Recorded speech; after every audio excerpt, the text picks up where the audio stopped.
নমস্কার বন্ধুরা, ত্রিনা চক্রবর্তীস ব্লগে তোমাদের সবাইকে স্বাগত। আজকে এই ব্লগে আমি তোমাদেরকে দেখাবো গৈরিবাস হয়ে আমরা ভুটান বর্ডারটা, তারপর আমরা চিলাপাতার উদ্দেশ্যে বেরিয়ে যাব। ভিডিওটি শেষ অবধি দেখার অনুরোধ রইল। আর যারা যারা চ্যানেলটি সাবস্ক্রাইব করোনি তারা অবশ্যই চ্যানেলটি সাবস্ক্রাইব করে দিও। লাইক, শেয়ার, কমেন্ট কিন্তু অবশ্যই করো। তোমাদের কমেন্ট পড়তে আমার খুব ভালো লাগে। চলো জলঢাকা নদীর তীরে ভুটান বর্ডারটা দেখে নেওয়া যাক।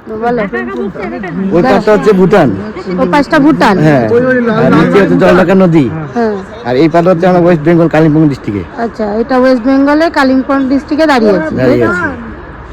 ভুটান কিংস্টন, লালবাড়ি ভুটান। আর এইটা হচ্ছে জলঢাকা নদী। কোনটা জলঢাকা? গৈরিবাসে আমরা সকলে একটু টিফিন সেরে নিয়েছিলাম। এখানে মোমোটা দারুণ খেতে ছিল।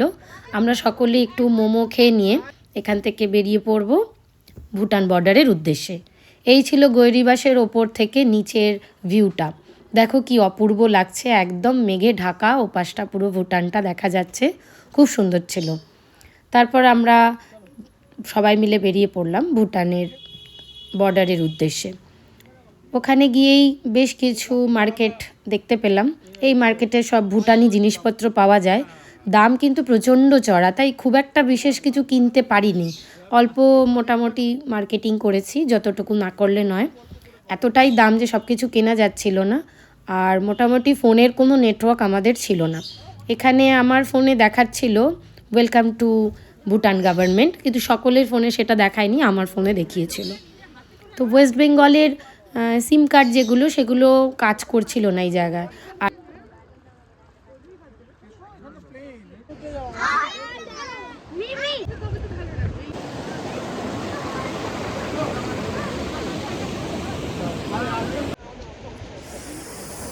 আমরা এখন ভুটান বর্ডারের কাছে। প্রচণ্ড ঠান্ডা, খুব হাওয়া দিচ্ছে। আর কিছু জিনিসপত্র কিনলাম। চলুন ব্লগটা দেখতে থাকুন শেষ অবধি, সঙ্গে থাকুন, ঠান্ডা কেঁপে যাচ্ছি। ভুটান বর্ডারটা ঠিক কতখানি সুন্দর আশা করছি এই ভিডিওতে তোমাদের সবাইকে বোঝাতে পারলাম। এরপর আমরা একটু লাঞ্চ করব। লাঞ্চ সেরে আমরা চিলাপাতার উদ্দেশ্যে বেরিয়ে পড়ব। কি ভালো তোমরা, কি অপূর্ব এই জায়গাটা, না চোখে দেখলে বিশ্বাস করতে পারবে না।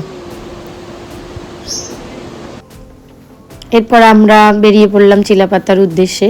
আর দেখো মেঘটা পুরো নিচে আর আমরা ওপরে, এত সুন্দর দৃশ্যটাই খুব ভালো লাগছিল। আর একটু ভিডিওটা দেখলে তোমরা বুঝতে পারবে যে কতটা সুন্দর লাগছিল। একদম মেঘলা আকাশের মতো, মেঘগুলো পুরো নিচে।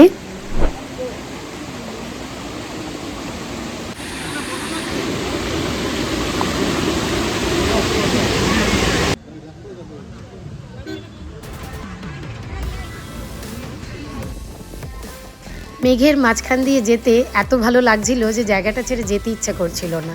কিন্তু এবার আমরা চিলাপাতার উদ্দেশ্যে বেরিয়ে পড়লাম। যতক্ষণে আমরা চিলাপাতা পৌঁছেছি তখন প্রায় সন্ধে। দুই পাশে জঙ্গল আর আমরা চলেছি তার মাঝখান দিয়ে। কি দারুণ অনুভূতি, যদি মনে হয় একবার ঘুরে এসো, সবার ভালো লাগবে।